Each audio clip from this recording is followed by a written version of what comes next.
On se met à l'aise les gars, on se pose, on pète de rire ensemble, on se met bien. Je raconte ce qui s'est passé dans ma vie depuis le dernier et il m'est arrivé un truc extraordinaire. J'ai été invité à l'Élysée. Magnifique. Magnifique.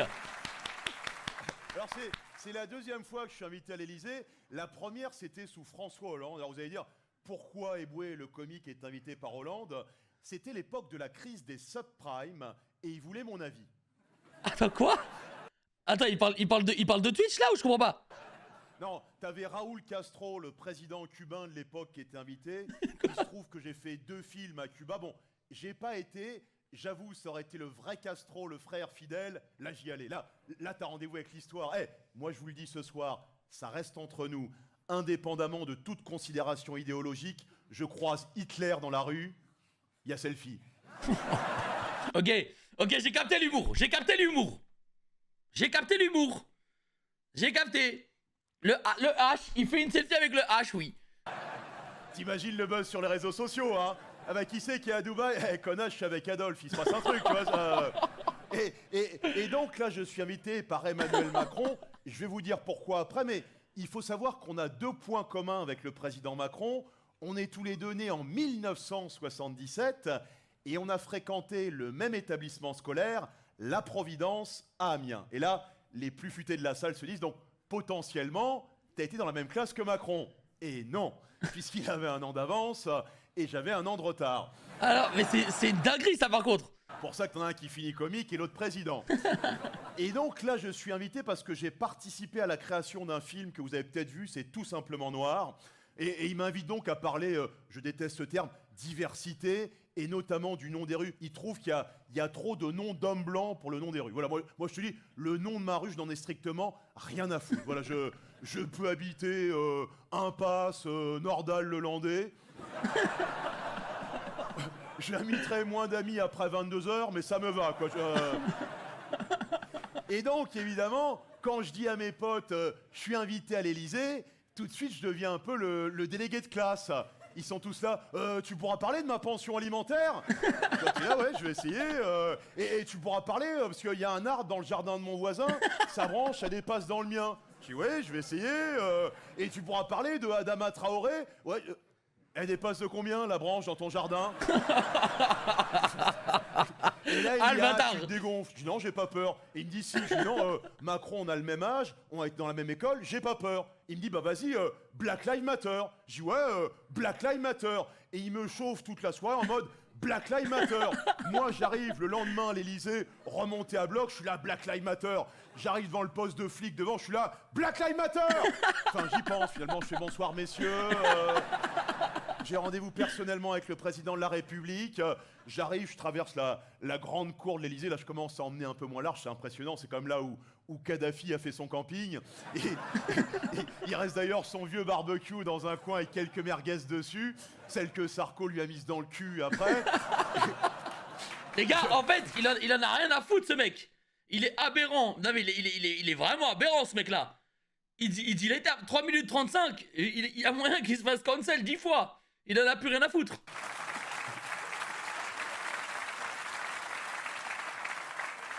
J'arrive, je rentre dans le palais, là, impressionnant, tu sais, les dorures, les moulures. T'as un mec en costume qui t'accueille. Bonsoir, monsieur Eboué, votre manteau, vous voulez boire quelque chose? Je suis là, Black Lives Matter, un petit four, oui, je vais en prendre 3 quand même. J'arrive dans la grande salle de réception de l'Élysée, Macron au milieu, on regarde le film tous ensemble, et là vient des échanges avec tout le monde, tous les acteurs de la diversité, mon cul, sont là, tu vois. Et là, il a pas le temps, il est président, t'as son intendant qui est là. Allez, faut y aller, monsieur Macron. Non, parce qu'aujourd'hui, c'est les nègres, demain, on a les bougnous. Ouais, hey, Twitch. Rien à voir là-dedans. Allez. Mercredi, c'est les PD. Allez, faut y aller. Oh, putain. Il me lâche quand même des dingueries ici. Allez. Et arrive le fameux échange du nom des rues, et tous, ils font des propositions. Ils sont là, oui, boulevard Aimé Césaire, oui. Avenue Joséphine Baker, oui, monsieur Eboué. Place Francky Vincent. Là, tout le monde éclate de rire, Macron aussi. Pendant 1h30, je fais le bouffon du roi. Limite, il était, il est con, je l'aime bien. Après, ils sont tous allés faire des selfies de Fayot avec lui. Moi, j'arrive un peu en terrain conquis. Je fais, bonsoir Emmanuel, où c'est qu'on était dans la même école, à la Providence, à Amiens. Oh, beau et gosse. là, il me dit, vous êtes qui? Et c'est là que je comprends que autant moi, quand je suis en spectacle ou en interview, je dis partout, où c'est que j'étais dans la même école que Macron, autant lui... Il sait même pas qui c'est, Quand vrai. il est au téléphone avec Poutine, il dit bah, au fait, c'est que je suis dans la même école avec Fab. Bon, après, j'ai un peu eu le droit d'errer dans les couloirs de l'Élysée. J'avais enchaîné les whisky, j'étais un peu bourré. J'ai essayé d'ouvrir toutes les portes. Il y a une fois dans ta vie, tu profites. À un moment, ils me disent allez, faut y aller, monsieur Eboué. Je leur dis je vais faire un petit pissou, j'ai un peu bu. Et là, c'est pas des blagues. Qui je croise qui sort des chiottes de l'Élysée? Tu vois qui c'est, le porte-parole du gouvernement? Gabriel Attal. C'est lui, il a une gueule, on a l'impression qu'il a 13 ans et demi. Chaque fois qu'il parle, t'as envie de dire ta gueule, on parle entre adultes. Et là, Les gars, moi, alors, je sais pas si vous avez déjà pissé à côté d'une personne connue, mais à la Zilan, il y a 2 ans, j'ai pissé à côté de Gotaga, et c'était très bizarre. Je vais vous dire qu'être dans les mêmes toilettes que Gotaga et pisser à côté de lui, je m'en rappellerai toute ma vie. Je savais pas comment me sentir après, les gars. Là, je te jure, il est en train de sortir des chiottes avec sa gueule de 13 ans. Il devait être en train de se branler. Là, moi, je me mets à pisser, je reprends un peu de poil de la bête. Je suis là, Black Lives Matter, Black Lives Matter. J'étais à 2 doigts de marquer Brigitte Sus au 06 24.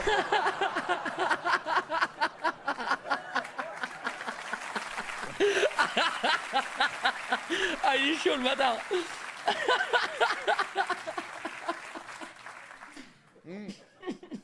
Mais tu vois, j'ai hésité à y aller à l'Élysée parce que je méfie de la récupération des politiques. Et un pote à moi m'a dit vas-y, ça te fera toujours un sketch. Donc c'est pour vous ce soir, merci. Magnifique. Voilà. Magnifique. Les gars, vraiment, je vous dis, je découvre totalement. Alors, j'ai déjà vu le film qu'il avait fait, Les Crocodiles du Botswana, je pense. Et que j'ai vu que c'était déjà une masterclass, ce film. Mais j'avais jamais vu un spectacle à lui. Moi, tout ce débat hypocrite sur la diversité, je n'en peux plus. Parce que, tu sais, il y a toujours les histoires de discrimination positive. Oui, plus de noirs à la télé. T'as remarqué, c'est jamais des vrais noirs qui te mettent. Comment toujours ça? des métis. C'est pour le côté un peu tiponche, ça passe mieux. Tu vois, il y a un côté plus festif. Et moi, ça me fait chier, ces métis partout, parce que, à la base, quand je suis né dans les années 70, en tant que métis, j'étais une denrée rare. Mon père, il va chercher ma mère en Normandie, dans le fin fond du pays d'Auge. Pour vous dire, ma grand-mère maternelle, les seuls noirs qu'elle avait vus dans sa vie, c'était ceux de 44, les noirs américains qui débarquaient. Quand mon père, il débarque de Douala, je peux dire que limite, elle regrette les Allemands. Ah ben, faut comprendre, le pays d'Auge, les années 70, le seul métissage qu'il connaissait, c'est quand un âne montait une jument.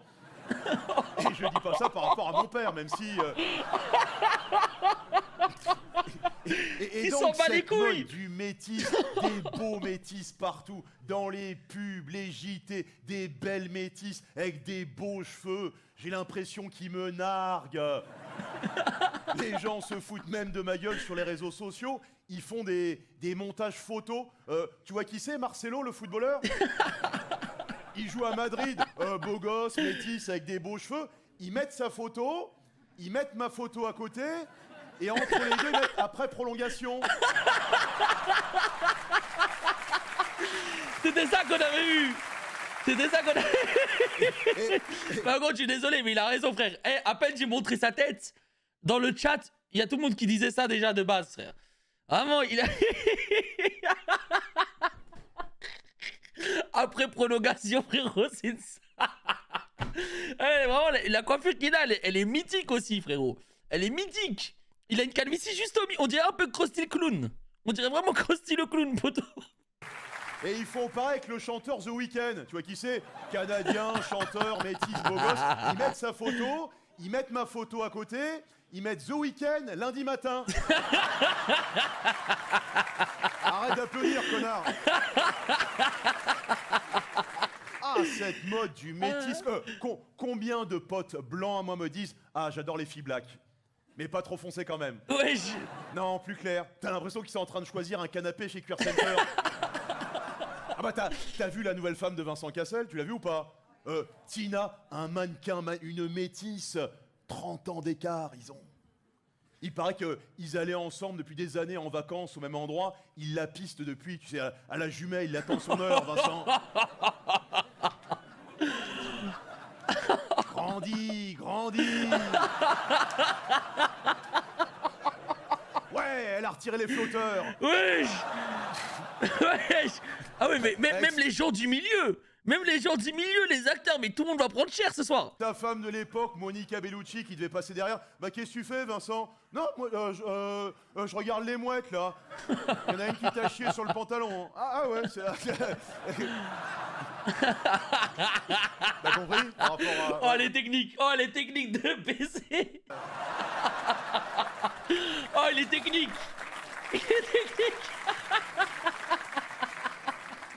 Alors, chez les femmes, c'est un peu différent. Les femmes, elles veulent pas être avec un métis, elles veulent un bébé métis. Et ça vient d'un type de femme. J'en parlais dans mon précédent spectacle. Ce sont des femmes blanches qui ne sortent qu'avec des hommes noirs. Elles les enchaînent. J'appelle ça des négrophiles. Il y en a peut-être ce soir dans la salle. Madame rigole, c'est ça. Carrément, elle était comme ça. Oh là, tu vois, ça... Les gars, mais ce qu'il dit, c'est réel. J'avais une meuf dans ma classe, même j'en ai connu plusieurs, qui voulaient absolument un bébé métis. Mais c'est trop bizarre, frère. Et elle sortait que avec des Renois, frère. C'est quand même, il faut être bizarre, non, dans sa tête quand même, pour vouloir que ça, tu vois. Voilà, c'est elle bizarre. est qu'un noir, mais c'est pas le premier, c'est ça. Donc elle est négrophile, tu vois, et sa récompense à la fin, c'est le petit métis. Voilà, je sais pas, tu vois, après 2332 km de bite, de Pointe-à-Pitre à Bamako, en passant par Douala, elle reçoit le métis d'or.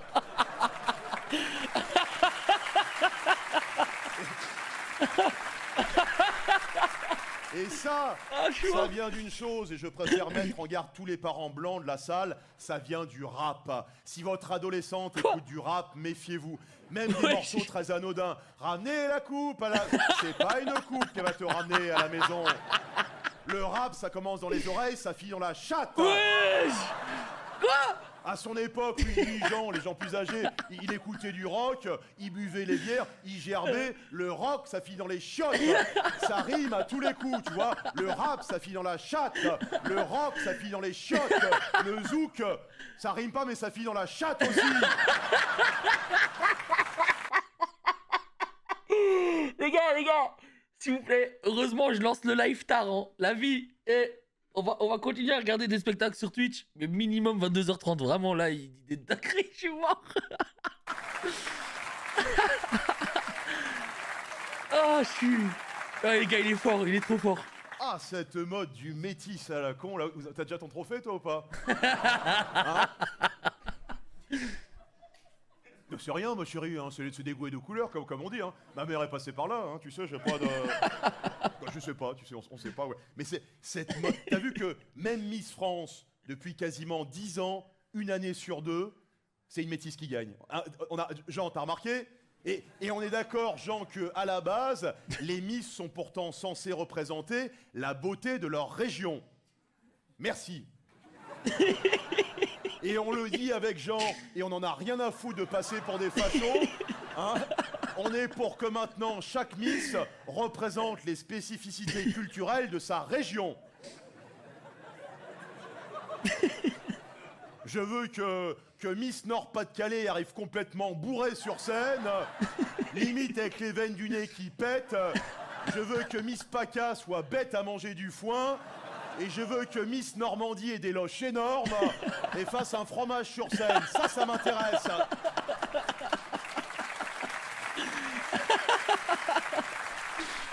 Oh, je suis mort. Et pareil pour Miss Monde, d'ailleurs. Je veux que Miss Amérique soit obèse, que Miss Chine ait un virus chelou et que Miss Pakistan ait la gueule brûlée à l'acide. Voilà. Arrête de faire... Oh. Et arrêtez de leur poser des questions. Pourquoi vous voulez être Miss France? Parce que je suis pour la paix et contre la guerre. Ta gueule.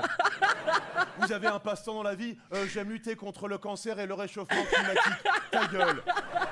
Les Miss, ce sont des jeunes femmes qui sont censées avoir 20 ans. Moi, je voterai pour celle qui dira j'aime me bourrer la gueule le vendredi soir avec des potes et parfois j'en suce. Je vote. Parce que faut le dire maintenant, on regarde Miss France pour voir des culs. Et si on veut voir des femmes intelligentes, on regarde Question pour un champion. Les gars, mais stop, mais combien de termes il va dire ce soir? Combien de termes? Il s'arrête quand? Il s'arrête quand, ce fou? Parce que le féminisme, oui, mais le féminisme exacerbé, débile et contre-productif, je n'en peux plus. Tu sais, les traits hargneuses, limite avec des bretelles. Leur objectif, c'est pas l'égalité des sexes, c'est de te couper les couilles et en faire un collier avec.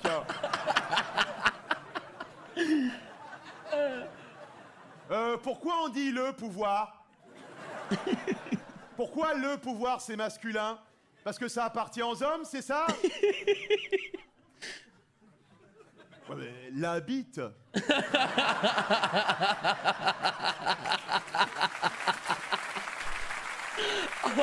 Oh, il a été en Un exemple de féminisme exacerbé, débile et contre-productif. Je suis en soirée cet été, je suis célibataire, je profite de la vie, je rencontre une jeune femme fort charmante, on rentre chez moi, il se passe ce qui se passe généralement entre deux adultes consentants, un manche passe la vitesse supérieure, je la retourne, je la mets à quatre pattes. Quoi? Attends, mais oh, Fabrice! Oh, le Fab! Tranquille, mon pote! Elle me dit, qu'est-ce que tu fais? Je dis, bah, je sais pas, je fais comme mon père m'a appris. Elle me dit, ah non, 2000 ans de domination masculine, je me mets plus à quatre pattes.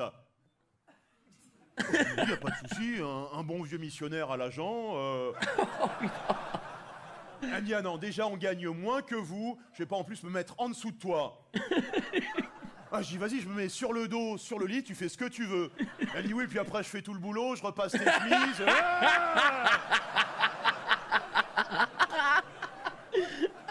Et le pire, c'est pas comme s'il n'y avait pas encore beaucoup de boulot à faire en matière de féminisme. Il y a eu récemment les semaines des violences faites aux femmes, qui est une réalité. Moi, récemment, là, je suis en soirée avec un pote, on discute, il reste avec nous un jeune couple, la trentaine, fort sympathique, et tout d'un coup, je sais pas ce qui se passe, le mec met une grosse mandale dans la gueule de sa meuf. Oui. Nous, on a le réflexe de n'importe quel homme digne de 2022, on prend nos téléphones, on commence à filmer. Et là, on est récompensé puisque la meuf remet une grosse tarte dans la gueule de son mec. Il se fout dessus, il se griffe, il se mord. Et à un moment, il se tombe dans les bras, il se roule une grosse galoche. Et là, il nous explique que c'est leur façon à eux de faire monter la tension sexuelle, la tension animale. Parce que quand on fait l'amour, mais qui fait ça, frère? Des animaux. On a remarqué, par exemple, lors d'un premier rendez-vous au restaurant, lorsque la femme prend un steak très saignant, généralement, derrière au lit, c'est très sauvage. Alors j'ai remarqué, moi en tout cas, voilà. Ok. Alors, on parle bien d'un couple consentant, Antoine, attention, hein. Te retrouves pas au tribunal pour viol, en train de dire au juge, oui mais cette salope avait pris un steak tartare.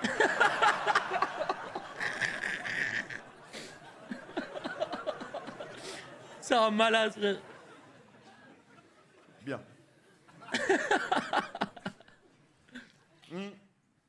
Et comme ce thème du féminisme a l'air de passionner tout le monde ce soir, je sais pas si vous avez le choix, cela dit. Mesdames, je vais vous poser 2 questions. N'hésitez pas à participer, ça va nous permettre de progresser à nous les hommes. Les gars, juste s'il vous plaît, ça fait 16 minutes, je ne sais pas combien de fois j'ai rigolé tellement le spectacle est hilarant. Il y a des gens qui ont osé dire c'est pas drôle en début de live. Depuis 10 minutes, je les vois même plus, frère. Ils sont en train de se dire oh merde, j'ai parlé trop vite. Première question. Comment ça se fait, mesdames, qu'avec le nombre d'émissions qu'on a sur les tueurs en série, les faits divers, qu'on ait encore des femmes qui aillent courir en forêt, le long d'un cours d'eau, après 22 heures. Moi, je suis l'homme le plus pacifique du monde. Je croise une femme qui va courir en forêt le long d'un cours d'eau après 22 heures, je la viole, je la tue. Wesh! Pas par méchanceté, hein, par tradition. C'est un malade, c'est un malade. Je fais comme tous ces salopards, je participe aux recherches. C'est un malade. Alexia! Alexia! Salopard de Daval! Il a participé aux recherches. Qu'est-ce qu'il faisait pendant les recherches? Ah, tu refroidis. Et vous avez vu ce qu'il a fait pendant toute l'affaire, Daval? Il chialait. À tel point que même sa photo sur les chaînes d'infos, c'était lui. Au début de l'affaire, il ment lamentablement à côté de ses beaux-parents. Il organise même une marche blanche. Oh là là, Noam, t'as été vif. Noam, t'as été vif, wesh. Vous avez vu comment ça spawn? Ça spawn de ouf. Wesh, en un coup.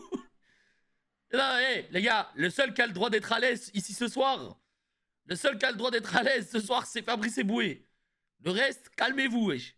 Pour sa femme, il courait. Les journalistes l'attendent sur la ligne d'arrivée. Un petit mot, Jonathan. Arrive le jour du procès, on se dit enfin, on va savoir, il va parler. Et la seule chose qui va réussir à sortir au juge, il n'arrivait pas à bander.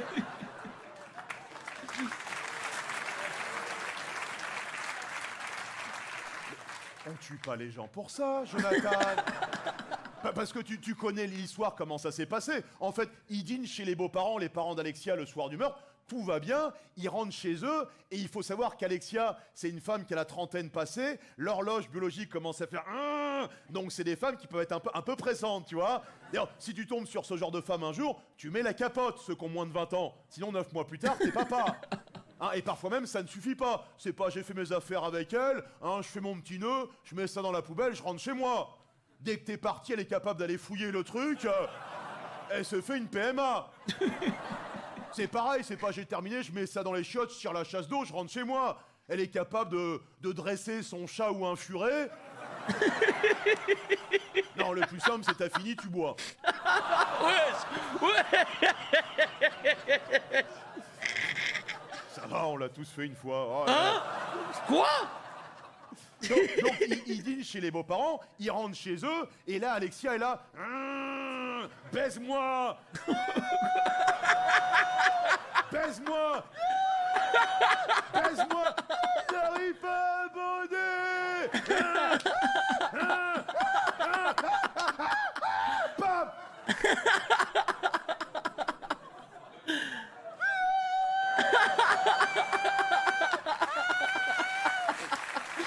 Ah, c'est un malade, les gars. C'est un malade. Et là, il va faire le truc le plus ignoble de l'affaire. Il prend le téléphone de sa femme, il trouve le numéro de ses beaux-parents, et là, coucou tout le monde, on est bien rentré hier soir, et Jonathan a bandé très dur. Non, pas ça.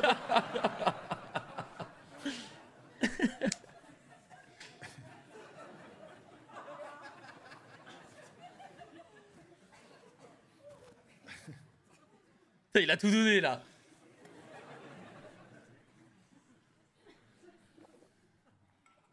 Mais si on regarde bien, quelle est la seule chose qu'aurait pu plaider l'avocat de la défense en faveur de Daval? Est-ce que vous vous souvenez de ce qu'ils ont mangé chez les beaux-parents le soir du meurtre? Le steak tartare. Je l'ai entendu? Une raclette. Ah non, même pas. Et alors? Et alors? Et on baisse pas après une raclette. Ok.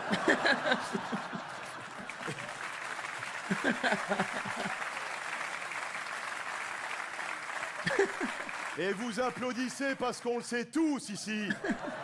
Après une raclette, t'as le ventre gonflé, tu pues de la gueule, c'est game over. Tu baises après une soirée sushi, il y a de l'oméga 3, du gingembre, c'est fait pour ça. Personne ne baise après une raclette. C'est pour ça qu'ils sont tous puceux en Savoie.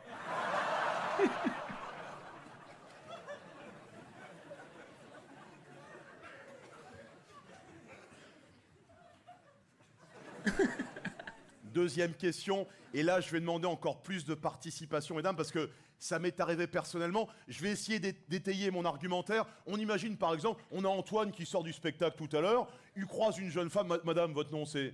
Votre prénom? Voilà, Marie, on va dire Marie, voilà. Il croise Marie-Paul, pardon, voilà, excuse-moi, voilà. Alors, il croise Marie-Paul, voilà. Ils se croisent à la sortie. On imagine, parce que je sens que vous êtes assez précis sur les détails, mais... vous êtes célibataire, c'est votre mari? Voilà, bon, je suis désolé. Donc là, elle est célibataire ce soir-là. Elle croise Antoine qui est célibataire aussi.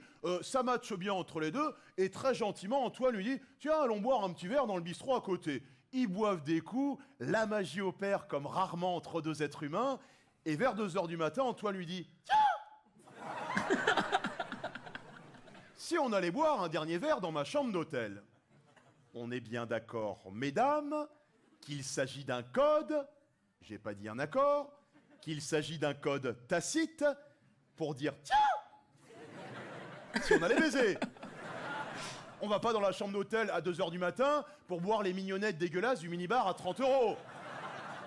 D'ailleurs, dès qu'Antoine revient à l'hôtel accompagné, le réceptionniste a compris. Il y a un petit regard complice entre les deux, tu sais. Même la femme de chambre dans les couloirs, elle est comme ça. C'est tout juste, t'as pas la porte de la chambre voisine qui s'ouvre avec des SK qui sort. Oh là là là là, la totale. La totale.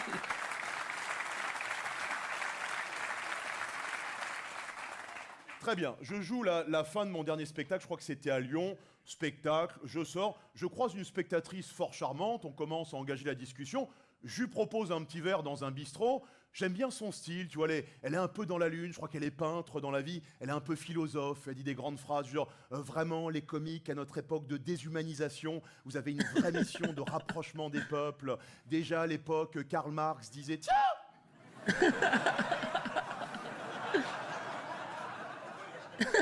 Si on allait boire un dernier verre dans ma chambre d'hôtel.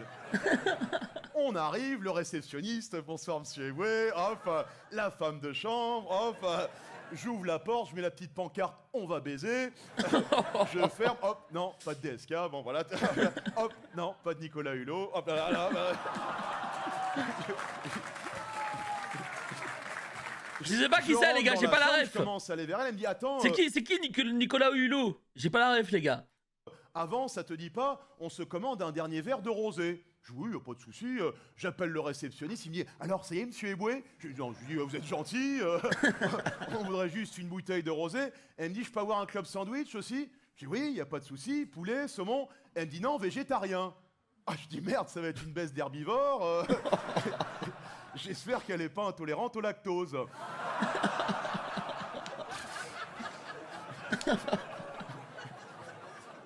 L'autre, il revient avec la bouteille, elle se boit son rosé fissa en 2 verres, elle enchaîne avec ses clubs sandwich, et là, elle commence à se rouler un gros joint, oui. Elle se met à la fenêtre, et elle s'ambiance avec du Bob Marley. Et là, get up, stand up. Moi, dans ma tête, je me dis, si tu pouvais plutôt dire ça à ma bite. Malade. Et tu connais les fumeurs de joint passé une certaine heure, à un moment, elle commence à bloquer sur le ciel, comme ça, et là...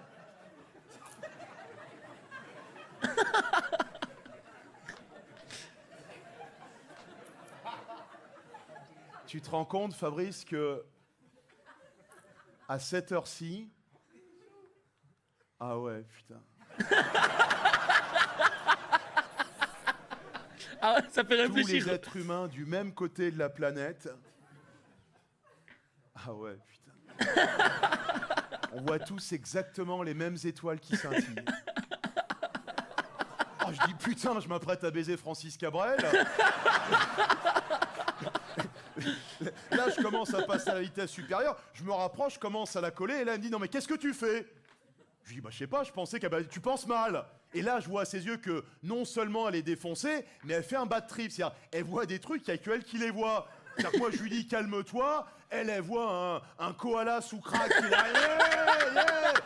Je lui dis, écoute, moi, je veux pas de soucis avec ce genre d'histoire, je vais marcher dans le hall, prends 10 minutes, tout va bien se passer. Je descends, je ne descends pas dans le hall. Là, il y a le réceptionniste qui me dit, alors, ça y est, monsieur Eboué? Je lui dis, non, ça y est, pas du tout. Il me dit, il y a un souci? Je lui dis, non, c'est juste qu'elle veut pas. Ah bah, il me dit, faut respecter le consentement de chacun. Hein. Ah, je dis, non, je respecte, il n'y a pas de souci, hein, c'est pas... Ce que je comprends pas, c'est que on buvait un verre tranquillement, à un moment, je lui ai dit, tiens. Il me dit, vous avez dit, tiens. Ah, je lui dis oui, j'ai dit tiens. Ah, elle me dit si vous avez dit tiens, elle est obligée de le faire. Ouais. Merci quand même. Non, non, non, non, non, non, non, non. C'est pas vrai, c'est pas vrai. Et il me dit, il y a 2 règles de base dans le monde de l'hôtellerie, c'est tiens, et on n'a pas le droit de mettre un +4 sur un +4 ou non. Ah bah, merci quand même. Il me dit retournez-y. Je lui dis ouais j'y retourne. Il me dit vous voulez que je vous accompagne? Je lui dis non, toi t'es gentil, tu restes là. J'arrive dans la chambre et là non seulement elle est défoncée, elle pionce sur le lit, mais en plus elle est en position fétale comme ça. Et ça, toutes les femmes de la salle peuvent témoigner. On est d'accord, une femme en position fétale, ça veut dire c'est mort. On est d'accord mesdames. De toute façon, personne n'a envie de baiser un fœtus. À part un curé très très intégriste. C'est peut-être pour ça. Je vous jure, ça a baisé, les gars. Je m'attendais pas. En fait, je m'attendais pas à aussi trash. Des fois, limite, je suis gêné carrément. Des fois, j'ai l'impression que je regarde ça avec mes parents. Je sais pas comment vous expliquer. J'ai l'impression que je regarde ça avec mes parents. Là, je suis pas bien. S'il y a trop de blagues bizarres, les gars. La vie, me regardez pas, frère. Me regardez pas. J'ai rien à voir là-dedans. On m'a demandé de le regarder. Je le regarde avec vous, c'est tout. Ils sont contre l'avortement dans l'église. Hein. Ils ont peur que des cures aillent faire les poubelles des hôpitaux.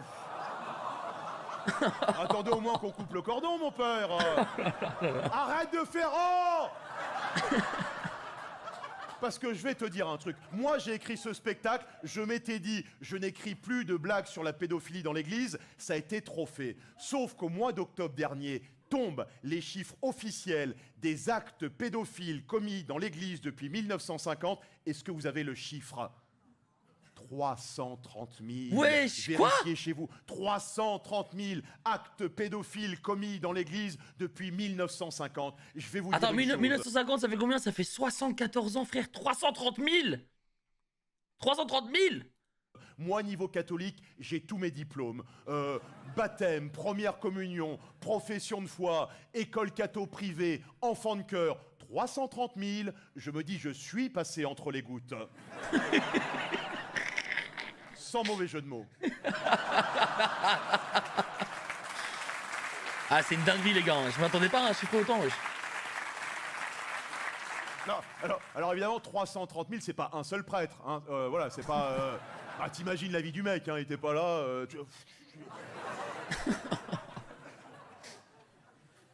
Et ça me fait chier parce que, alors, je suis plus catholique pratiquant, mais j'aime les fêtes religieuses en général. Se retrouver en famille, c'est sympa. Pour Noël, par exemple. D'ailleurs, il y a le maire de je sais plus quelle commune, une fois de plus, qui a dit « Oui, pas de sapin de Noël dans ma mairie, ça n'est pas laïque !»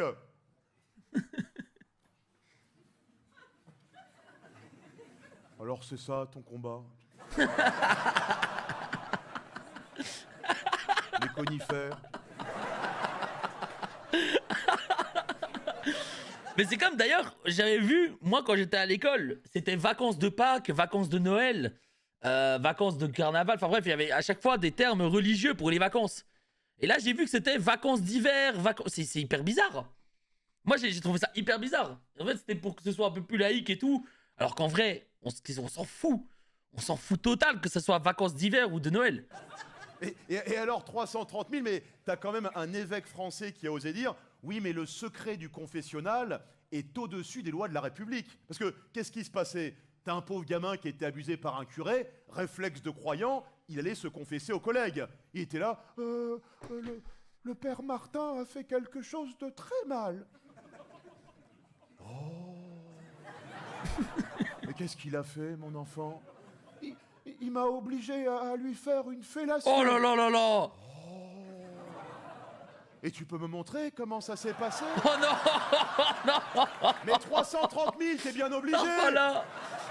Et l'autre, il te dit, oui, mais le secret du confessionnal est au-dessus. C'est-à-dire que maintenant, l'église, c'est Cosa Nostra. C'est la loi de l'omerta. Bientôt, tu auras une église, le GIGN autour en formation, avec le négociateur qui sera là. Sortez, Père Martin, vous êtes cerné! Jamais! Jamais, vous m'entendez? Soyez raisonnable, Père Martin! Si vous approchez, j'encule le gosse! Oh non, c'est trop! Non! Stop! Donc elle est en position fétale. Comment il peut dériver autant?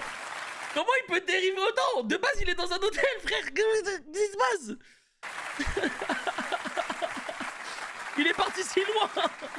Et là, je lui dis, oh. Elle me dit quoi? Qu'est-ce qu'il y a? Je lui dis, c'est le réceptionniste qui l'a dit. Quand on dit, tiens, on est obligé de le faire. Elle me dit, ah ouais? Je dis, ouais, c'est une règle de l'hôtellerie, c'est tiens, c'est comme ça, voilà. Elle dit, bah si c'est une règle, on le fait. On commence à faire nos affaires, un manche passe à la vitesse supérieure, je la retourne, je la mets à 4 pattes. Elle me dit, ah non, 2000 ans de domination masculine. Ah Pam.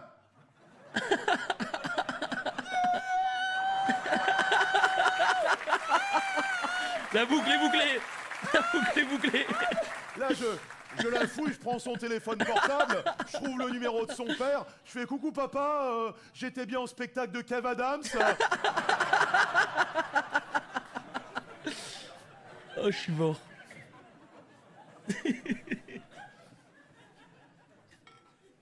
C'est marrant, non? Hein? T'es dur à faire marrer, hein, toi, depuis tout à l'heure. Hein. Je te regarde, ah non, elle est très concentrée, madame, mais t'es dur à faire rire, dis donc. Hein. Tu viens, t'es parisienne? Non, t'es d'où? Hein? Ah, la Picardie, oui, bon, c'est pas très loin non plus. Là, on a l'impression que tu me dis, ça va, ça se passe bien? Oui, t'as l'air perdu un petit peu. Non, là, ça rigole, tu vois, la dame des gros fils, elle rit, quoi, elle est là. Mais les gars, imagine, tu vas à son spectacle avec ta daronne. Imagine, tu vas au spectacle en famille. En famille, t'as à côté de ta daronne, il balance toutes ses dingueries et tout. C'est quand même quelque chose, les gars.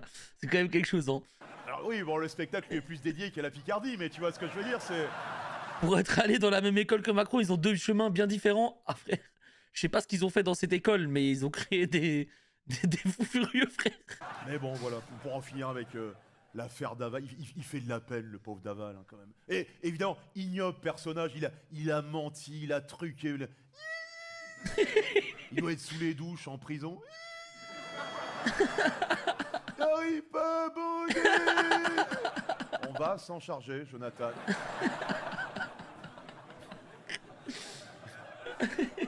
Alors je sais, après le spectacle, il y a encore des gens sur les réseaux sociaux qui vont m'écrire vous n'avez pas honte de plaisanter sur des affaires aussi sordides. Bon, bah, c'est mon fonds de commerce, moi, qu'est-ce que tu veux?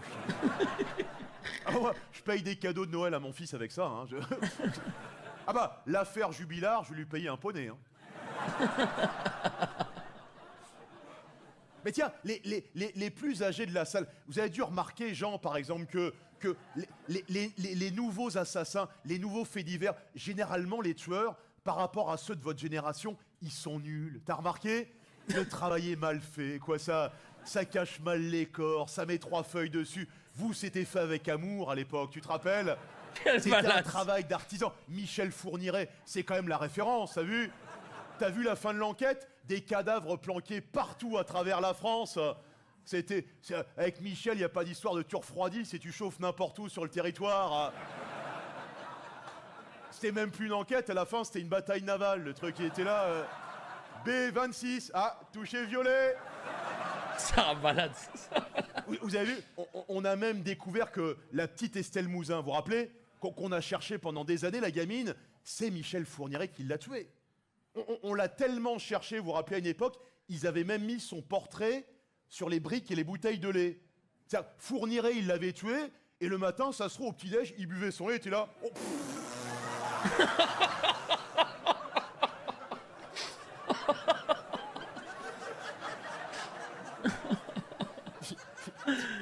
T'imagines, tu tues le gamin des paquets Kinder?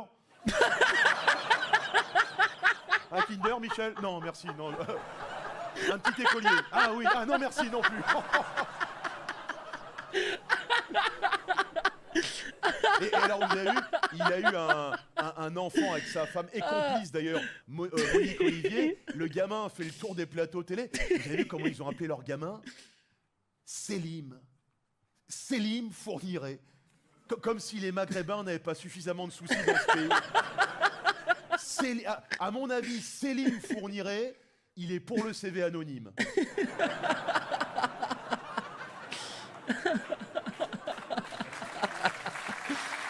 Oh putain, frère.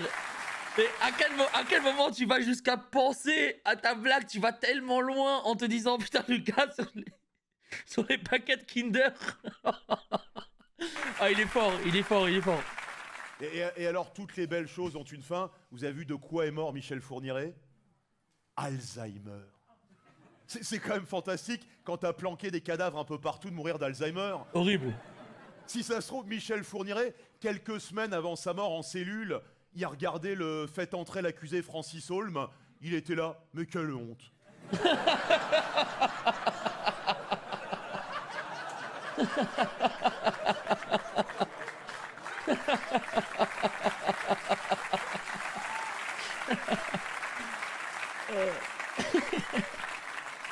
Putain, faites entrer l'accusé, les gars. C'est l'émission que j'ai le plus détestée quand j'étais petit. Ma mère, elle adorait regarder ça. J'entendais à peine le générique. Cette émission, elle fait trop peur, frère. Et c'est vrai qu'on parle de plus en plus de tous ces faits divers via les réseaux sociaux, mais les réseaux sociaux en sont parfois responsables. L'affaire Samuel Paty, qui moi m'a particulièrement touché puisque ma mère était prof d'histoire en zone sensible dans les années 80-90. Elle était à Montreuil exactement. Pour vous dire, un jour, elle rentre de cours, elle me dit, tu te rends compte, Fabrice, en 5e, j'ai un élève qui vient en bus. Je lui dis, comme partout, maman. Elle me dit, non mais lui, il le conduit. Donc déjà, à la base, c'était compliqué. Mais là, avec les réseaux sociaux, qu'est-ce qui se passe avec l'affaire Paty? Il donne son cours sur la laïcité, Charlie Hebdo, etc. Et là, tu as une élève qui, d'ailleurs, n'est même pas en cours ce jour-là, on va dire Nassera, qui, sur les réseaux, le dit à Leïla, qui le dit à Kadera, qui le dit à Kader, qui le dit à Mohamed, qui le dit à un Tchétchène qui ne connaît pas les règles du téléphone arabe. Oh, le bâtard. Oh, le bâtard. Parce que si on regarde bien, c'est quoi un réseau social, Antoine?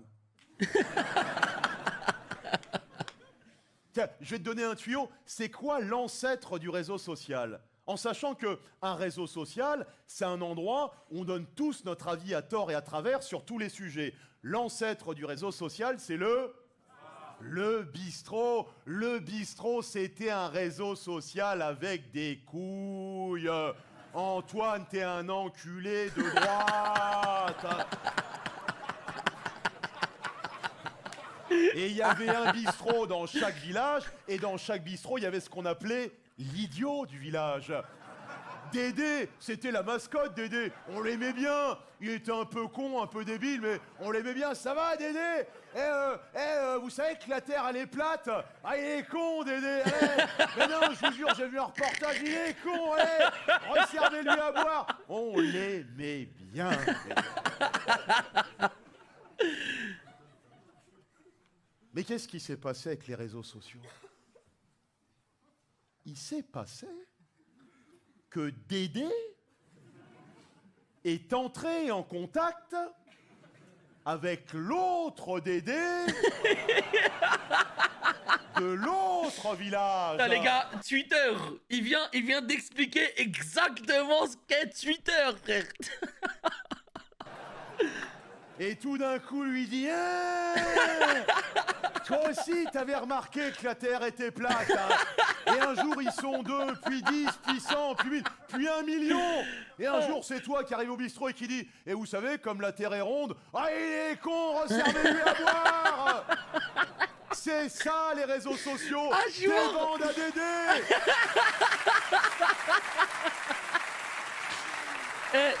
Je pense que c'est la même chose qui s'est passé avec Jean-Michel Trogneux, avec Brigitte Macron, qui est en fait Jean-Michel Trogneux. Je pense à tout le monde, ils se sont montés le cerveau. Mais là, quand tu dis que Brigitte Macron, c'est une meuf, t'es l'idiot du village, frère. Daesh, c'est une bande à Dédé.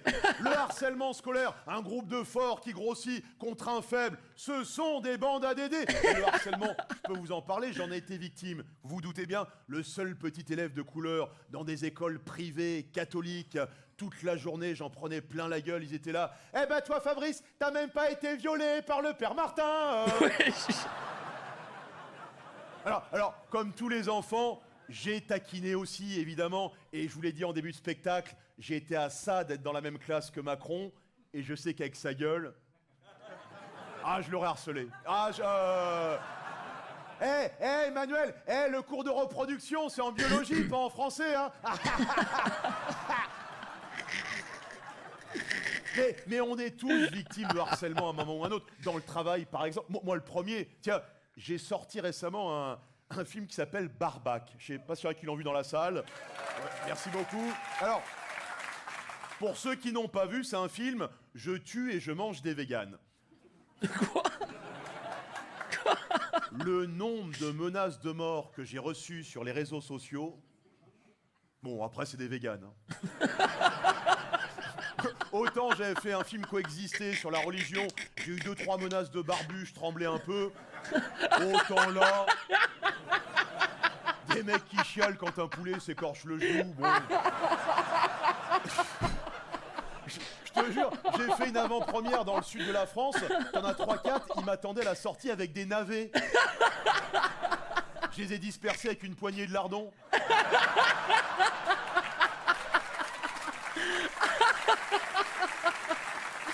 Oh putain. Eh, les DM de Fabrice Eboué, ça doit être quelque chose de zinzin.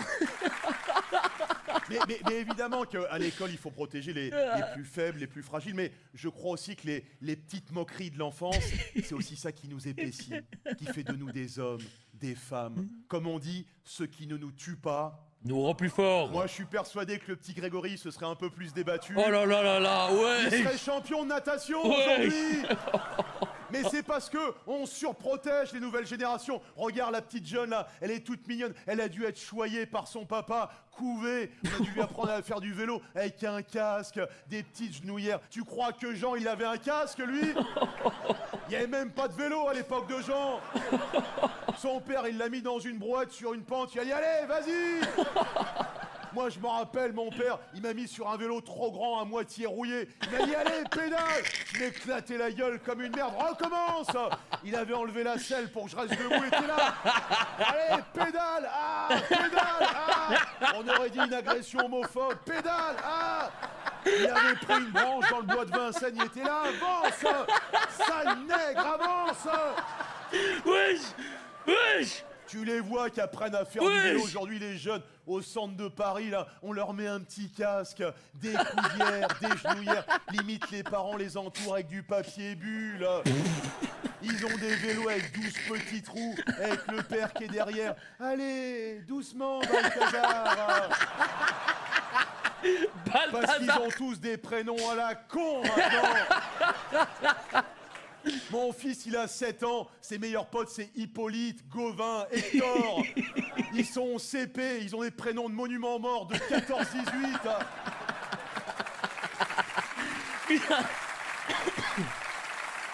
Mec, ton daron, c'est Fabrice Eboué, c'est une masterclass. Et ton gros daron, c'est Fabrice Eboué, c'est une dinguerie, frère. Ah, c'est une dinguerie. Ouais, moi, je suis en train de mourir de rire, frère. Ça y est, gros, il m'a eu, frère. Il y a des... franchement, pour vous donner mon avis, après 42 minutes, je n'avais jamais entendu de blague de Fabrice Eboué, à part une qu'on a vue sur TikTok. Mais c'est un ouf. Les gars, c'est un ouf. Désolé, mais c'est un ouf. Alors, il y a des blagues qui sont un peu too much, mais c'est son fond de commerce, comme il le dit. Mais putain, il est fort, les gars. C'est pas des blagues. Dans sa classe, mon fils, il a un camarade qui s'appelle Ours Henry. J'habite dans le 10e arrondissement. Ours Henry. Chez les Indiens d'Amérique, tu comprends, il y avait des ours dans la prairie. Alors, t'appelais ton gamin ours assoiffé, mais dans le 10e, Ours Henry. On les surprotège surtout. J'ai acheté des cadeaux à mon fils pour Noël, surtout les jouets. Attention à ne pas avaler les piles. C'est vrai que nous, à l'époque, on se gavait.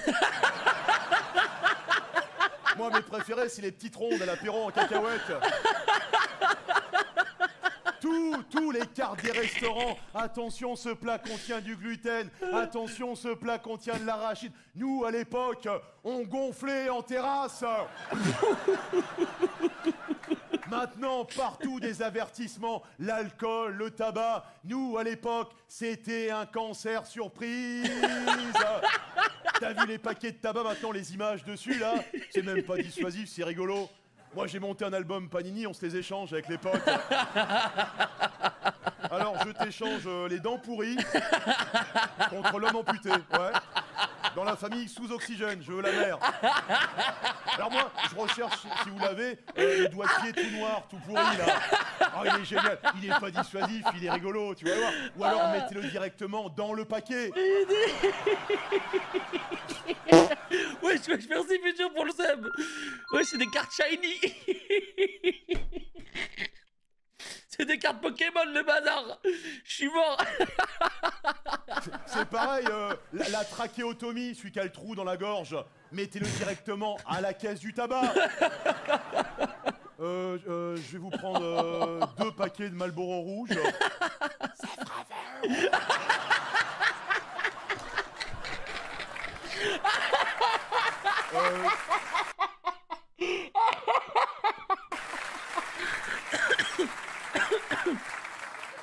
Oh, je J'ai suis pas mort. light alors. Oh, c'est drôle ça, merde, putain. Mais qu'est-ce qui se passe en Picardie en ce moment? C'est amusant, merde, non? Les gens ont ri là, non? Moi je comprends pas. Moi réglez vos affaires de couple, hein, parce que ça te mine apparemment. Moi ça... Je comprends pas. C'est marrant ça. Quelle ville en Picardie? Quoi? Péronne? Ah t'es sur Péronne, ouais d'accord. Ouais. Non j'aime bien, c'est une ville très, très chouette, voilà, j'aime bien là-bas. T'es vers où? Plutôt vers la mairie? T'es plutôt... Ah, le village à côté? Bah, dis le nom du village. Ham. Ah, bah voilà, bah dis-le. T'es vers où? Vers la mairie?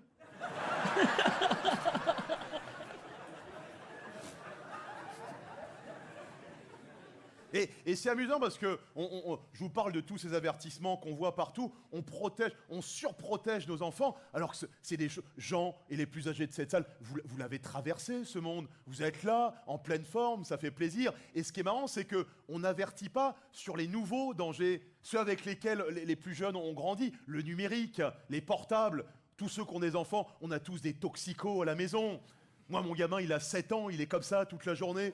Papa, je peux prendre ton téléphone? Excusez-moi les gars, mais il a raison. Hein. Quand on avait regardé vos reacts, quand on avait fait un react de vos temps d'écran, les gars, c'était ahurissant, frère. Il y en a la moyenne, 9 heures de téléphone par jour. En plus de ça, vous avez cours. C'est une dinguerie. Là, quand tu vois le nombre de personnes... Alors, sur Twitch, il y a moins de gens qui disent ça, parce que si tu vas sur un live Twitch, souvent, tu comprends que c'est parce qu'un mec parle longtemps. Mais frère, il suffit d'une vidéo où il y en a un qui parle pendant 2 minutes d'une histoire. Les gens spam abrège, frère. C'est genre en mode... En fait, les jeunes, ils ont même plus l'attention. Ils ont même plus... Ils arrivent pas, genre.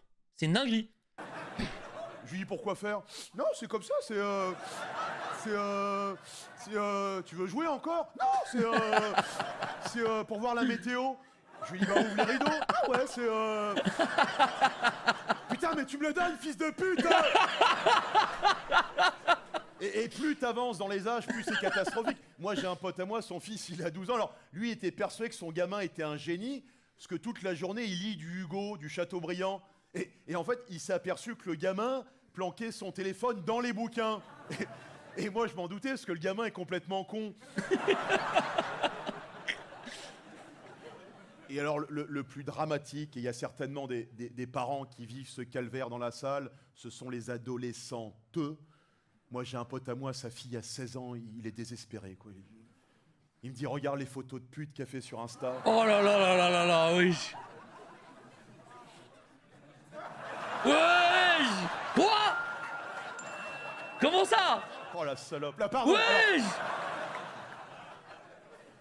Et on a tous essayé des techniques, on dit aux enfants, alors c'est qu'1 heure par jour. Alors quand tu rentres à la maison, tu le déposes dans l'entrée, il faut qu'il soit bien visible. Rien ne marche. La seule chose qui marche, et je le sais parce que c'est mon frère qui vit à la Réunion, pardon, qui est un peu hippie et qui fait cette technique, c'est la technique du 0 écran. Et mon frère, avec ses gosses, c'est un Daesh du 0 écran. On était à la plage cet été en famille, sa gamine lui dit « Papa, je peux mettre de la crème solaire? Pas d'écran, pas d'écran !» Attendez, mais ça c'est pire. Vous, ça se passe comment? Ça se passe comment à la maison? Moi, je m'en souviens, ma mère, en vrai, elle me laissait... Il y avait zéro... je sais pas, j'avais pas forcément genre 1 heure de temps d'écran. Tu peux jouer que 1 heure. J'ai l'impression que c'est pire. Du coup, les jeunes, tu vois, ils cachent leur téléphone, leur console. Et il y a encore plus de, tu vois, de dérives. Moi, ma mère, elle me laissait faire comme je voulais. Et au final, j'abusais pas, tu vois. Pas de tel avant 15 ans. Ah, moi, je l'ai quand même eu à 12-13 ans. Et j'ai 26 ans, tu vois. Donc, franchement, clap à tenir 1 heure. Ouais, non, il est très fort, il est très fort. 0 restriction. Moi, il n'y a rien, je suis déjà indépendante sur ça. Ok. J'ai grandi sans télé, sans smartphone, j'ai un cerveau normal. Kroll, GG à toi.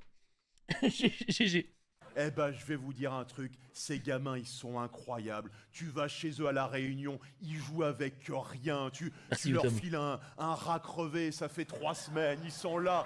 Ils sont beaux, ils sont libres. Je les ai emmenés aux Galeries Lafayette pour les fêtes. Je leur dis, prenez ce que vous voulez. Ils disent, non, ben on veut rien, tonton.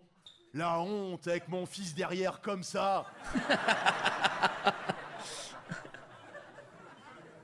Et on se moque des plus jeunes, mais on n'est pas mieux, nous les adultes. Hein. Et tout s'est accéléré avec le Covid, le télétravail, le numérique nous gagne, on passe nos journées entières devant les écrans, on se lève, on se brosse même plus les dents, rien, on pue, on se met devant l'écran comme ça, on tapote, on bouffe son croissant, on met des miettes dessus, c'est dégueulasse, de la graisse.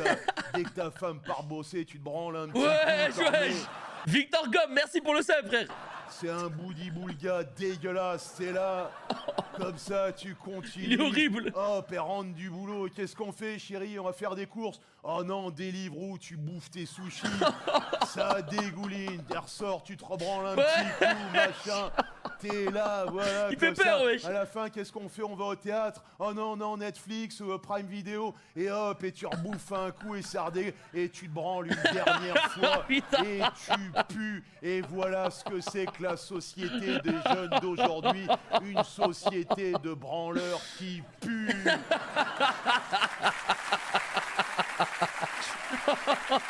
Wesh, il a débité, hein. Il a débité, wesh. Il a tellement débité. Et non seulement ils nous imposent, on n'a pas le choix, cette culture du numérique, mais encore en plus, ils essayent de détruire tout ce que les plus anciens ont appris. La cancel culture, Agatha Christie, les 10 petits nègres, vous êtes au courant? Ils ont dit, il faut changer de titre. Maintenant, ça s'appelle « Ils étaient 10 ». Moi, j'apprends ça. Le lendemain, je vais chez mon libraire. Je dis, bonjour, je voudrais « Ils étaient 10 ». Il me dit, bah avec vous, ça fait 11. Ah. Les féministes ont dit, oui, dans Blanche-Neige, à la fin, elle dort, le prince charmant l'embrasse alors qu'elle n'est pas consentante, c'est un viol. Ou alors, il aurait fallu que le prince charmant arrive et dise, tiens. Dumbo, l'éléphant volant. Ils veulent faire interdire Dumbo parce qu'ils disent, à un moment, il y a 3 corbeaux noirs qui chantent le blues sur une branche. C'est une représentation raciste des Noirs américains de l'époque. C'est vrai. Mais moi, j'ai vu Dumbo, je crois que j'étais au CP avec que des petits élèves blancs dans la classe. J'étais le seul élève de couleur. Personne à la fin du dessin animé n'est venu me voir en me disant « Oh, le corbeau, le corbeau !» Alors que le petit Benoît, qui avait les oreilles décollées... Ah les gars, moi j'ai pris cher, je vais pas vous mentir. Les gars, moi j'ai pris cher de baiser. Quand j'étais petit, j'avais les oreilles décollées de fou et j'ai des grandes oreilles. Regardez. J'ai des oreilles, elles sont immenses. Mais elles se sont, voilà, tu vois. Mais elles étaient décollées quand j'étais petit. Les gars, même mon prof, il disait, ouais, Dumbo, viens ici. Il me faisait des blagues, il disait, ouais, tu vas bientôt t'envoler comme Dumbo et tout. Non, quand j'étais petit, elles sont massives. En plus de ça, elles sont massives. Et quand j'étais petit, elles étaient décollées. Je vous jure, j'ai pris trop cher. Vraiment, j'ai pris trop cher. Mais ça allait. Mais en fait, c'était même pas les élèves, hein. C'est juste le prof. Genre, il mettait des journaux, enfin, il mettait des mots dans mon carnet. Il disait, ouais, Dumbo et tout. Genre, même ma mère, elle se disait, mais ça ouf. Qu'est-ce qu'il a pris dans la gueule, putain. On était au 3e étage, on était là. Saute, Benoît, saute. Ils veulent faire interdire Peter Pan. Ils disent dans Peter Pan, à un moment, t'as des Amérindiens, c'est une représentation raciste des Amérindiens. C'est vrai, mais moi, c'est pas ça qui me choque dans Peter Pan. Ce qui me choque, c'est qu'on est un type en collant, avec son meilleur pote déguisé en fée, qui aille réveiller les enfants tard la nuit dans leur chambre. Allez les enfants, on y va. Mais on va où? On va au pays imaginaire. Ah bon, mais c'est encore loin le pays imaginaire. Reprends du Poppers.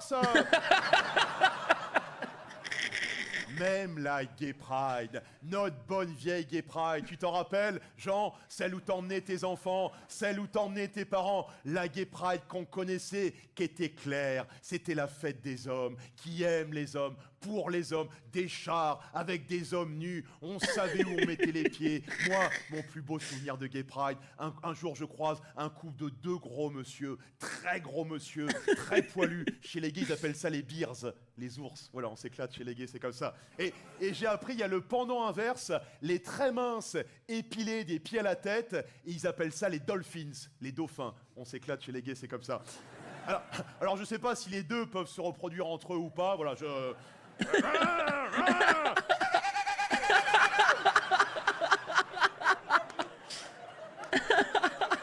fais pas très bien le dauphin,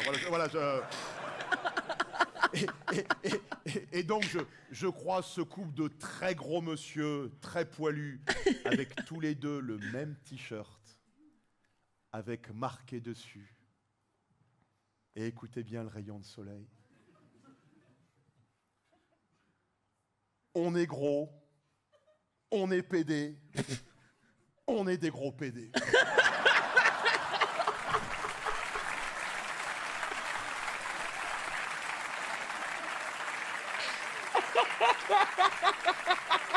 Le message était clair. Et c'est ça que j'ai toujours aimé avec les gays. On tourne pas autour du pot. Ah, je suis mort. Chez les gays, c'est tiens, tu l'as déjà dans le cul. Et maintenant, c'est devenu quoi? C'est devenu le LGBTQAI+. Oh, je suis mort. Parce que si t'as un truc à proposer, ça les intéresse. Oui, H, oui, je baise les handicapés. Eh ben, roule les jeunesses. Et maintenant, ça s'appelle comment? Ça s'appelle la marche des fiertés. Je les ai croisés au printemps dernier. Tu ne comprends plus rien. Ils ont tous une pancarte différente. Il y en avait un avec une pancarte « Fier d'être asexué ». Et qu'est-ce qu'on a à foutre si tu baisses pas, alors? Il y en avait un autre avec une pancarte « Fier d'être gay et musulman ». Ouais, mais je suis pas sûr que les musulmans soient très fiers de toi, hein. Il y a quand même des pays musulmans, on met encore les gays en prison. C'est complètement con d'ailleurs. Si tu veux pas que des hommes s'enculent, tu les mets pas à 12 dans 4 mètres carrés. Ah là, c'est un fou. Ah, ça ouf. Eh, je vous dis un truc, il y aura pas de rediff. Hein. Eh, force à vous, force à ceux qui étaient pas là, putain. Force à ceux qui étaient pas là, les gars. Il y aura pas de rediff, il y aura rien du tout, les gars, c'est mort. Ça va ressortir un clip, j'ai rigolé sur une vanne, bam. J'ai 3 viewers, je suis cancel, c'est baisé, les frères. Ceux qui sont là, mettez-vous bien. Le reste, fallait être là. Et évidemment, toute cette histoire de LGBTQAI+, c'est toute la culture du YEL. Vous en avez certainement entendu parler. Moi, j'ai un pote à moi qui est là-dedans. Tu ne peux même plus converser avec lui. C'est-à-dire, tu lui dis, au fait, il va bien, ton pote? Non, Fabrice. Le choix n'a pas été fait, il n'y a pas de il. Elle va bien, ton pote? Non, Fabrice, il n'y a pas de il, il n'y a pas de elle. Bon, bah, t'as des news de l'autre travelot? Mais tu veux dire quoi, moi? Moi, j'ai un pote à moi, il est proviseur en lycée. Malade. Il me dit, Fabrice, depuis 5 ans, chaque rentrée des classes, c'est une déferlante. C'est-à-dire que t'as plein d'élèves, ils viennent pour changer leur prénom sur la liste d'appel. Alors non, moi, monsieur le proviseur, cette année, voilà, c'est plus Nicolas, c'est Sophie. Voilà, je suis en transformation. Voilà. Alors non, moi, le proviseur, non, c'est plus Stéphanie, c'est Kader. Voilà, je suis en transfo-conversion. Voilà. Non, plus Fabrice, Pikachu, évolution.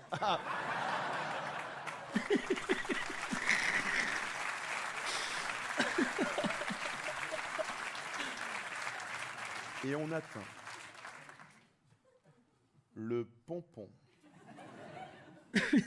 du pompon avec une vidéo qui circule sur la plateforme Brut. Vous vérifierez chez vous en rentrant ce soir. Jean, je t'enverrai un lien. Je vais prendre tout mon temps pour expliquer, mon Jean. Si tu te sens un moment largué, tu me dis je reprends à zéro juste pour toi.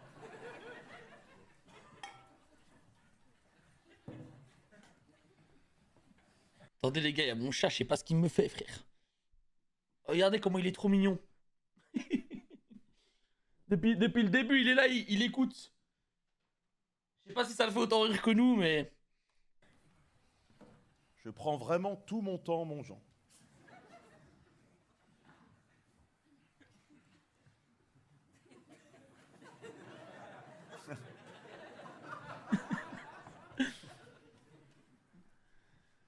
C'est un homme qui est devenu une femme, qui s'est mis avec une femme, qui est devenu un homme. On ne sait pas pourquoi ils ne se sont pas mis ensemble depuis le début, mais...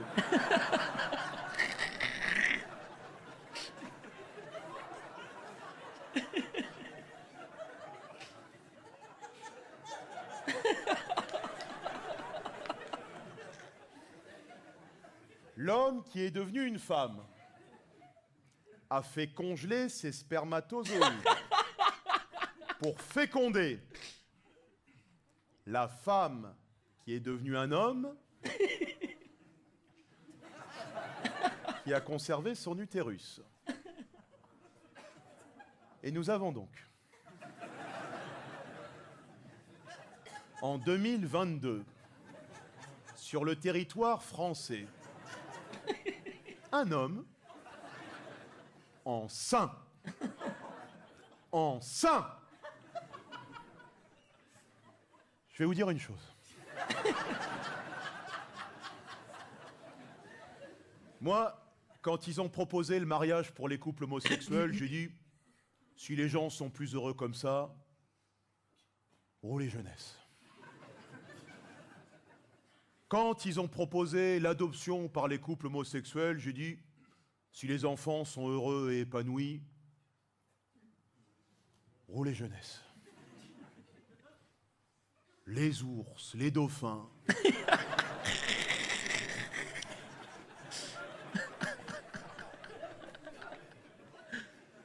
Maintenant,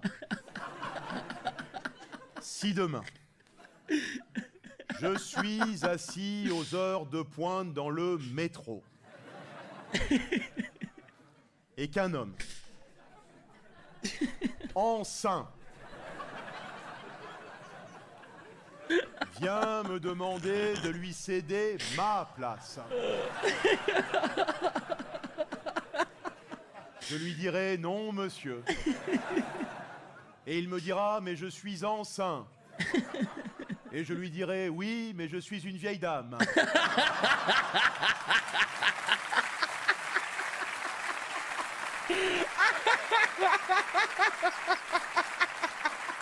Ah, je m'y attendais pas. Je m'y attendais pas, les gars. Et il me dira, mais est-ce que votre petit-fils à côté ne peut pas me céder sa place? Je lui dirai, c'est mon mari. On est en train de péter un câble sur cette planète. Il y a des hommes qui veulent être enceints. Il y a des femmes aux États-Unis, elles veulent des enfants, mais elles n'ont pas le temps d'être enceintes. Alors elles louent des utérus de Mexicaines. Oh Puis un jour ce sera trop cher. Alors on prendra des utérus d'Africaines, évidemment. Puis un jour ce sera trop cher. Alors on prendra des vaches. Tiens, voilà des vaches hublots. Comme ça tu pourras voir le développement du fœtus. Et pour les curés, ça fera des quartiers rouges.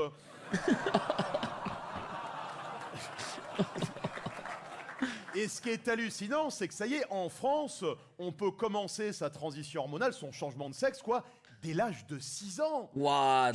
C'est un âge, t'as pas de discernement, t'as pas de réflexion sur le long terme. Je le sais parce que quand je mange des haricots verts avec mon fils, pour me faire croire qu'il a fini son assiette, il les jette sous la table.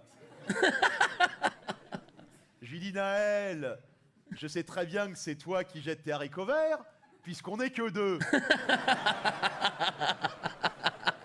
Et que moi, je jette que mes carottes.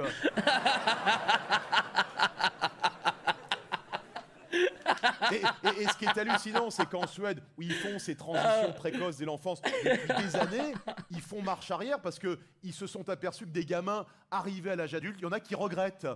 Ils vont chez le médecin. Bonjour, docteur. Voilà, je viens vous voir parce que je me suis trompé.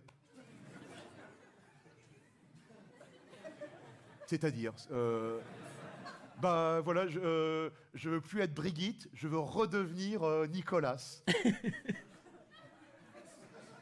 mais c'est pas possible, Brigitte, enfin Nicolas, là, c'est pas possible, c'est pas. Mais pourquoi? Bah, parce qu'on vous a coupé la bite, donc.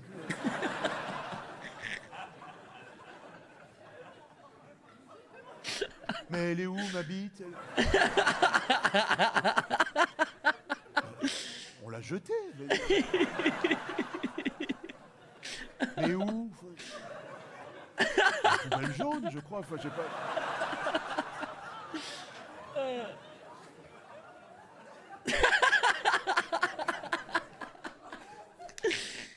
Et alors, je précise à tous les plus jeunes de la salle, je ne juge pas. Je dis juste que je suis un homme fatigué. Voilà, je comprends plus cette société où la moindre différence devient une revendication. Voilà, t'as vu que maintenant, j'ai vu aux États-Unis, ils font la Fat Pride.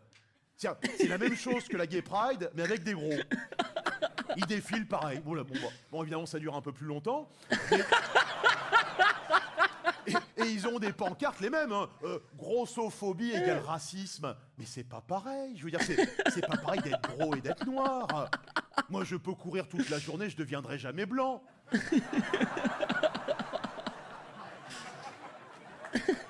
Je suis fatigué, je comprends plus.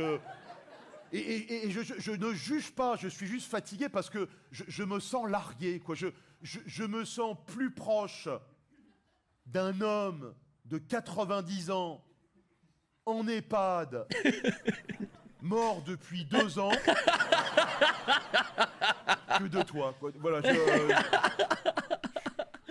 j'ai fêté les 7 ans de mon fils là, il y a quelques semaines. Alors, on m'avait dit, surtout, la règle, c'est tu invites le nombre d'enfants qui correspond à l'âge de ton gamin. Pour toi, Jean, ça ne marche plus. Hein, voilà, vous n'êtes plus assez. Et alors, donc j'ai voulu faire mon malin, j'en ai invité 10. Oh, l'épuisement, oh, la vieillesse. Quoi, courir après des gamins de 7 ans, tout l'après. Ours-Henri! Ours-Henri! Eh ben, tu laisses du miel aux autres, hein. J'avais dit aux parents, vous venez les chercher à 17h. Je te jure, à 16h30, je l'ai mis sur le palier, je dis, vous attendez là. J'allais en buter un. J'ai été à 2 doigts de signer la pétition de libération du père Martin. Je peux plus, je suis fatigué, moi, de tout ça.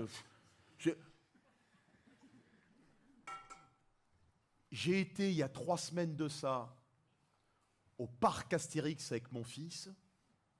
Au parc Astérix, ils ne te servent que des burgers et du coca. Au parc Astérix. Des burgers et du coca. Au parc Astérix. Non mais tu te marres, Antoine, mais s'il y a bien un endroit où tu dois faire preuve d'irréductibilité, où tu dois résister encore et toujours à l'envahisseur, c'est le parc Astérix. C'est ton moment, c'est ton endroit à toi. Je peux pas le faire à ta place, je suis déjà dilué, moi. C'est terminé. Toi, tu ricanes dans le fond, mais bats-toi pour ton parc Astérix. Hein, sinon, il y a un truc qui te guette, c'est le grand remplacement, mon pote. Regarde le noir, il est déjà au balcon. Il y en a au premier rang, il y a un Chinois juste là. Ça avance, mon pote. Et je te le dis, si demain, devant ton parc Astérix, tu mets une pancarte interdit aux noirs, on comprendra. Et nous, avec mon pote, on fera le parc Kirikou, interdit aux blancs et aux gens habillés. Voilà. Est-ce que tu sais, par exemple, qui est-ce qui fait Obélix dans le prochain Astérix? C'est Teddy Riner, mon pote. Et c'est qui est-ce qui fait Falbala? C'est moi. Toi, t'étais là à la dernière Coupe du Monde. Ramenez la coupe à la maison. Y a que des noirs dans ton équipe. Et bientôt, ce sera le Tour de France. Ton Tour de France, c'est un noir qui va gagner. À ton avis, pourquoi tous les livreurs des Deliveroo, c'est des Africains? Ils s'entraînent, mon pote. Ah, malade. Ah, il s'en malade. Ils s'entraînent sur des vélos électriques sans batterie. La roue crevée, le pneu voilé, l'antivol dedans. 10 fois la butte Montmartre par jour. Sous crack.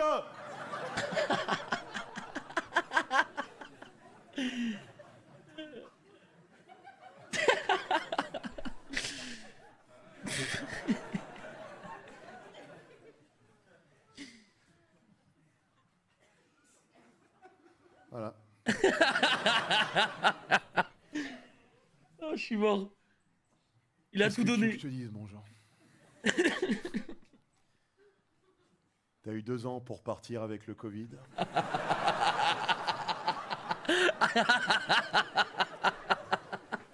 voulu rester.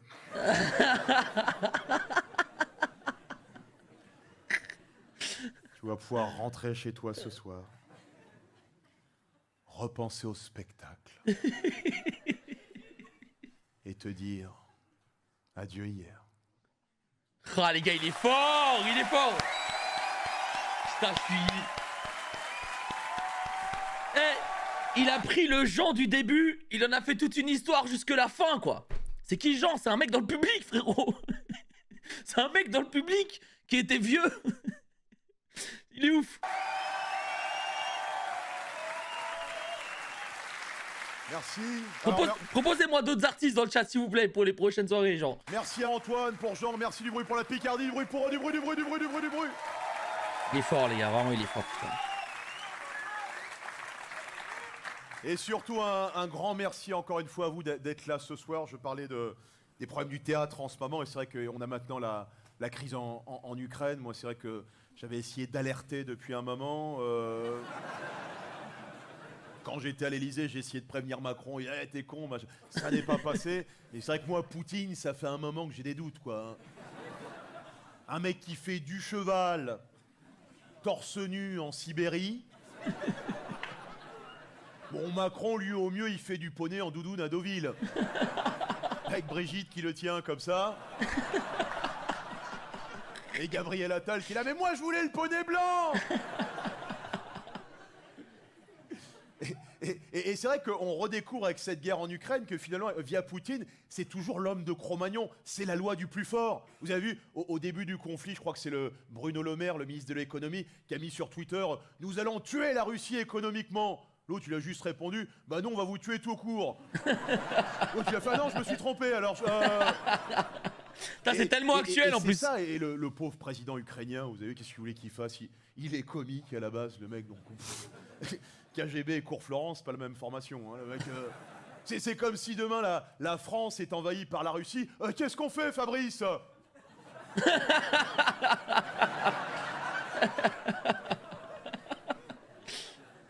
Merci Dorian pour le sub. En tout cas, merci 1000 fois donc pour ce spectacle Adieu hier, qu'on n'a pas joué dans ce théâtre par hasard. Vous avez vu les plafonds qui sont magnifiques, vous avez vu les entrées. C'est le plus vieux théâtre de Paris. Voilà, c'est pour ça qu'on a joué ici. Imaginez à votre place, ici ça a été à la place de ta place. Ça a peut-être été Marie-Antoinette qui a été là. Là, tu souris, là, t'es contente, là. Ça y est, elle est à Versailles, tout d'un coup, elle est là, Mais qu'est-ce qu'il fait, ce nègre, en bas? Elle est radieuse, ça y est, voilà, c'est Marie-Antoinette, et ben voilà, elle est là. Oh voilà, putain, jusqu'à la fin. On te souhaite le même futur. Et alors... et donc, je vous dis, le plus vieux théâtre de Paris, et c'est vrai qu'ici, vous vous rendez compte, on jouait des Mozart, des Offenbach, des Reggiani, voilà, et maintenant, Fabrice Eboué, voilà le grand emplacement est vraiment en marche. Hein,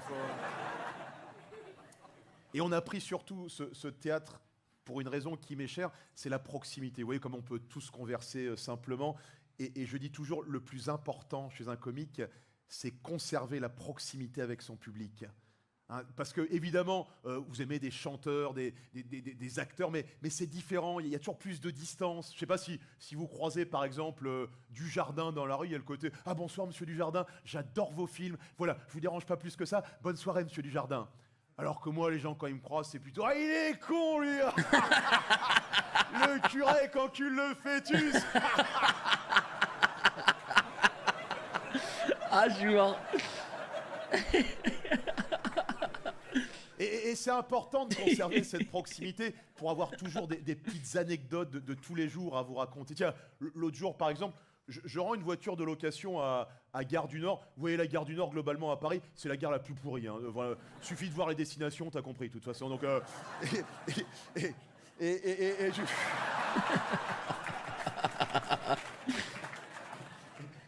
je rends la voiture au parking de location, je me gare, je vais pour prendre l'ascenseur. Contractuellement, à Gare du Nord, il est en panne. Donc, je prends les escaliers de service et là, je tombe sur deux jeunes femmes. Une affalée sur la rampe comme ça, l'autre assise dans les escaliers, le froc baissé, une seringue dans la cuisse. Oh là, je dis putain, elle est vachement efficace cette campagne de vaccination. Eh les gars, j'en ai fait des villes, hein. Moi, je viens de Bruxelles de base. J'en ai fait des villes, mais Paris, c'est peut-être la ville avec le plus de crackheads que j'ai vu de ma vie, frère. Et je suis allé à Toronto, Montréal, vraiment des trucs où il y a vraiment énormément, genre le fléau. Mais Paris, c'est une dinguerie, hein. Paris, c'est vraiment une dinguerie, hein. Et là, t'as pas l'autre qui dit « Oh, Pascal Eboué, je vous adore !» Et elle commence à descendre pour un câlin. Oh là Moi, là. je suis là, j'ai le mur qui est derrière. J'ose pas prendre les escaliers. T'as l'autre qui est là avec sa seringue. J'ai pas envie de jouer à Chassida. Chassida, non.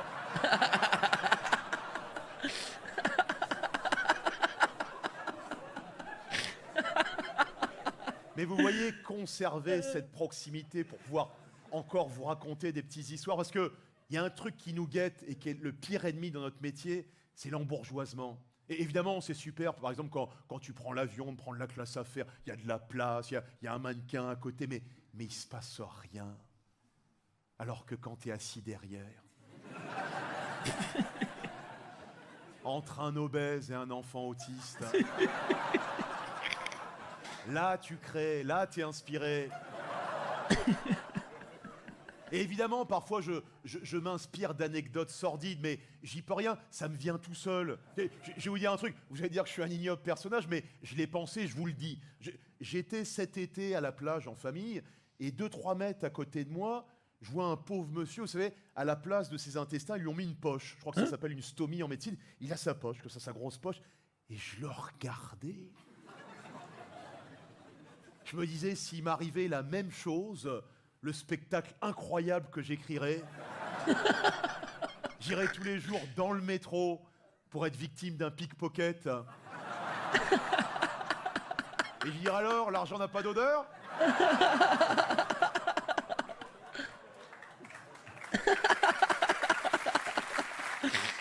Oh, putain.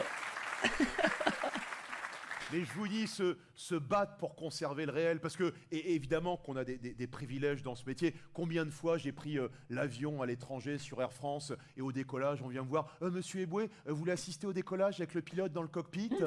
Ils sont complètement inconscients, ce jour-là. Je suis un vrai gamin, je suis là comme ça, tu sais, le commandant Oussama Ben Laden vous souhaite un bon vol.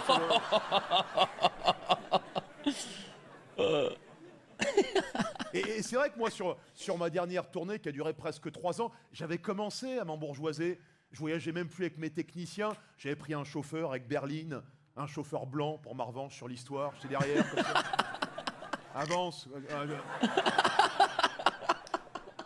Et c'est pour ça, pour revenir à la base, pour revenir à la proximité, toute la tournée de rodage de ce spectacle, je l'ai faite seule, en autostop. Vous m'avez peut-être aperçu sur le bord de la 86, la 6, la 13, la 4, sous la pluie, comme ça, en mode routard du crime. Personne ne me prenait, à part les vieux routiers aguerris qui étaient là. Allez, monte! Monte! Allez!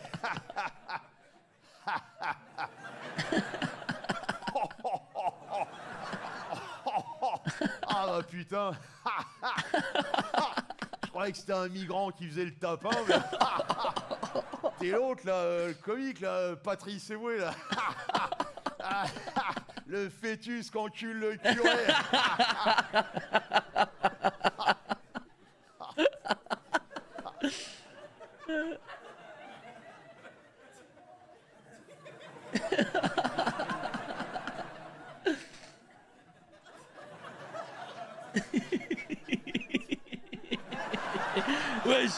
Wesh, comment ça? Comment ça, BG? Comment ça? Putain.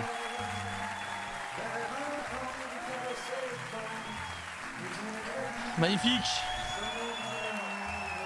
Magnifique, magnifique, magnifique, magnifique. Putain. Les gars, il se l'est donné 1h15. 1h15. Chauffe pas, Mido, les gars, je vais devoir instaurer. En fait, on a tellement d'artistes à voir. J'ai perdu tellement de temps sur Internet à plus regarder de contenu que je suis passé à côté de tous ces spectacles. Une fois par semaine, un spectacle, les gars. Hein. Je pense que j'ai trop aimé, frère, j'ai trop rigolé.